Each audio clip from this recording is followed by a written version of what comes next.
Welcome back to stage 3 of the JLU Trail Truck 2.0 build, and just a little update here on the high clearance links from last time. I did end up getting my longer screw end that I ordered. Used an M3 spacer by 2 millimeter between those links, or else you're just compressing the plastic ball sockets together. So this keeps the compression off of those, allows those to move. This is what I ended up getting, a 16.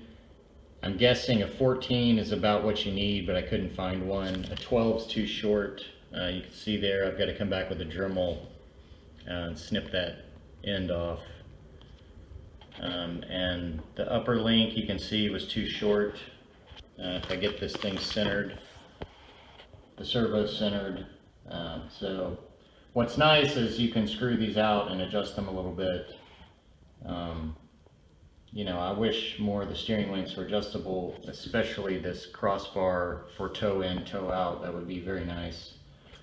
But then I took the links on and off, put the stock links all on the back again. I was having some binding on flex. So I kind of reworked all of that and took the springs out of the shocks and found their position to give me a ride height I like. And I'm still gonna play with some springs. I really would like some springs in these, but with the springs they just were too hard. They weren't giving me the flex.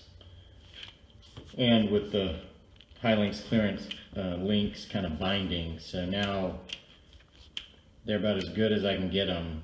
So I've ordered some pivot ball link ends, some M2 link ends, to see if those will fit, that actually have spherical metal pivot balls. So when I get those in, I may readdress these links. In the meantime, Hot Racing has come out with high clearance aluminum links for the Jeep. They're black. They're a full set, but they're only high clearance on the lowers.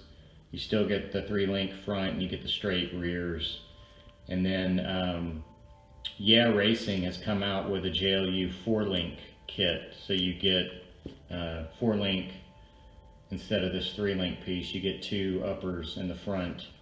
And that one is all straight links, but that is GamyRC, and that'll fit the C10 or the JLU. So that's interesting to me, because on my other build, it's my 3-link that ends up hitting the drive shaft. I've got a metal drive shaft that's a little beefier. So I had to Dremel out that inside face of this Y on my other build, and it looks all nasty, to get clearance with the full droop. So the 4-link may be in that one's future, just for those uppers to get rid of that Y-link. But this one, of course, has no uppers for the front. So right now I still got the plastic 3-link in there. So, but everything at least is functioning. I ended up putting on the link riser on the rear, because no matter how you adjust these uppers, they're longer than the stock. So they were, again, rotating that diff. I guess if they're longer, they were pushing the top back and rotating it backwards. So I was able to mount them further back on this link riser. They're at a rear position on the second row up. So that brought the diff into level. So anyways, that's kind of where I am here. Just, you know, would like a solution for some spring dampening, but I like my flex that I'm getting here. It's really good flex. So anyways, on to this portion. This is going to be basically the motor, ESC, receiver, motor mount. I'm going to put in some TrueRC metal gears, and then the spur gear from Hot Racing, and then I've got a pinion. What is this one? This is the 15. That's the smallest I could find from Hot Racing. And I also got some 12s, some little brass ones that I ordered from China. So if this 15 doesn't fit or it's too fast, I can step down to the 12, and then I ordered a couple of mounts I need to cut apart. And then of course I got my GPM gray casings. And then no motor cover because of course the Shapeways.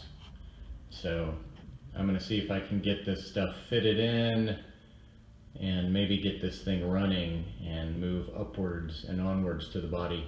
One more thing I wanted to touch on before I'm moving on to start this portion is this front axle diff. I troubleshot that this week and tore that apart multiple times, inspected bearings, and my issue was I was getting binding with the overdrive gears in there. So I would, hit the gas and it would start rolling about 1.5 inches, 2 inches fine, and then you could see it slow, and then I would have to overcome that with throttle.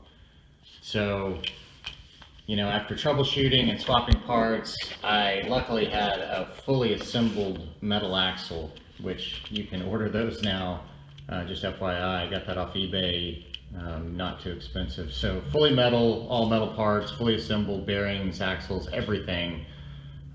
Except for the servo tray. So I took that assembly, popped that in here, no binding, worked fine. So went to my other Jeep, pulled its overdrive front end out, the trail gears, put them in this original axle just to see if it was, I got a bad set of gears from Trio, no problem, worked fine. And of course this Samix diff, I said that bearing didn't fully seat and I had to take the O-rings out of the worm gear on each side. So I put a aluminum diff on there with, O-rings on the gears, still had the binding. So it wasn't the diff. So, ultimately I took out the overdrive gears and I've got no binding. I don't know if it's something different about this no-name axle housing, because I swear I don't have binding in my other two Jeeps with the Trio. One of them does have this same axle, but one of them has a name brand metal axle. But when I reassembled that one, my motor had gone kaput. So wouldn't you know it, I couldn't test it to double check. So I'm not sure 100% what the issue is. I just know I don't have it anymore going back to the stock worm gear. From what I can figure out, it's potentially this axle housing, because with this axle housing, aluminum diff, and the O-rings in there with the Trio, it still had the issue. With that same setup and the original gears in there, no issue. So I don't think it's the Trio gears specifically, it's just the Trio gears maybe in this housing. So, if I learn more on that and figure out, it would take some more ripping apart. I mean, I guess I could assemble a plastic housing axle, put that in, and just see with the Trio. There's a few more things I could do to really narrow down to the actual axle housing, but that's, God, if I didn't tear this thing apart this week so many times with the links and that front axle bind, trying to troubleshoot that. So I'm ready to actually do some new work. So let me get started and quit talking. All right, got a little update. I've got everything installed on the chassis. I've got the 2FM RC motor mount off of Shapeways. You can see there I had to cut a square out of the ESC tray. Just took a Dremel cut-off wheel, made quick work of that, just to get clearance of that motor.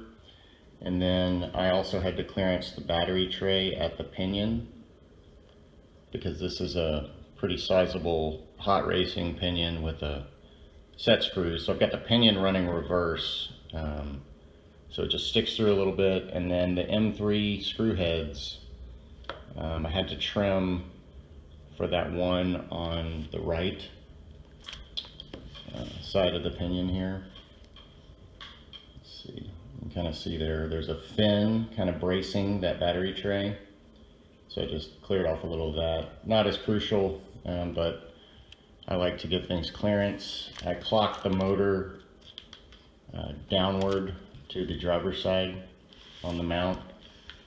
You've got a couple choices. It's either going to be down here or it's going to be coming out the top at an angle. So I'm routing it tight to the side. I plan on having the fender liners here, and I'm going to bring it up and then, you know, do a clean tie wrap here at some point once I get this all settled in.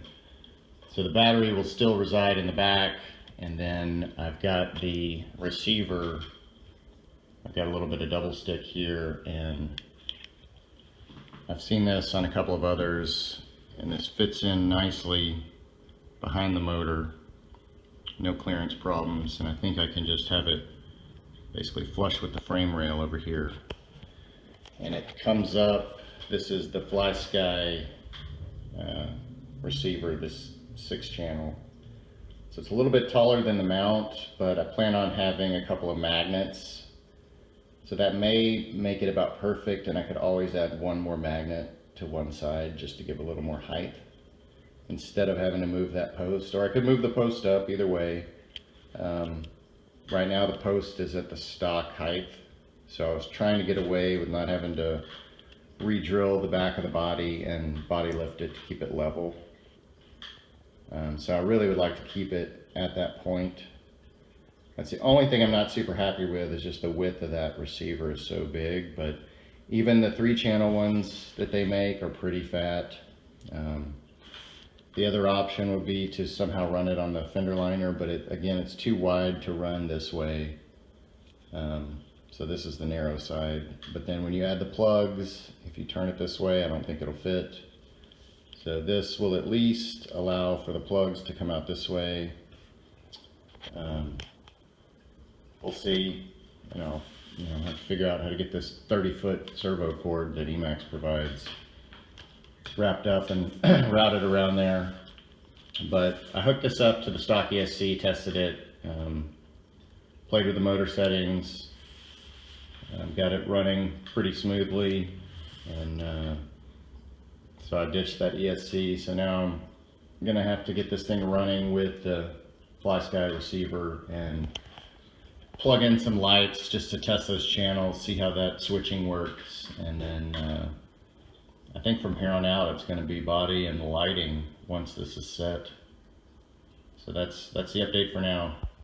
All right, well, got everything in, got the receiver mounted, got everything plugged up, and you know, powered on. I don't know what the deal is, but it just cannot get this thing going. You know, maybe at some point I'll get this thing rolling, but that, you know, some days that's just how it goes, you know. Wait a minute. Wait a minute.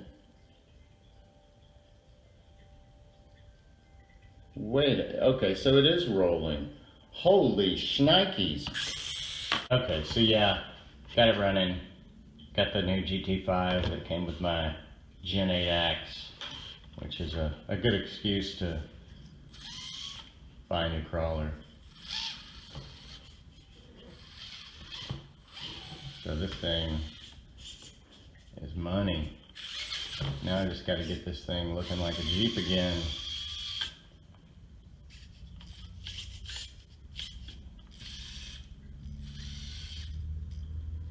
Everything seems to be functioning just fine. I really like the sub trim that comes on this. It's just like micro adjustments after you get your main trim set, so that's super nice.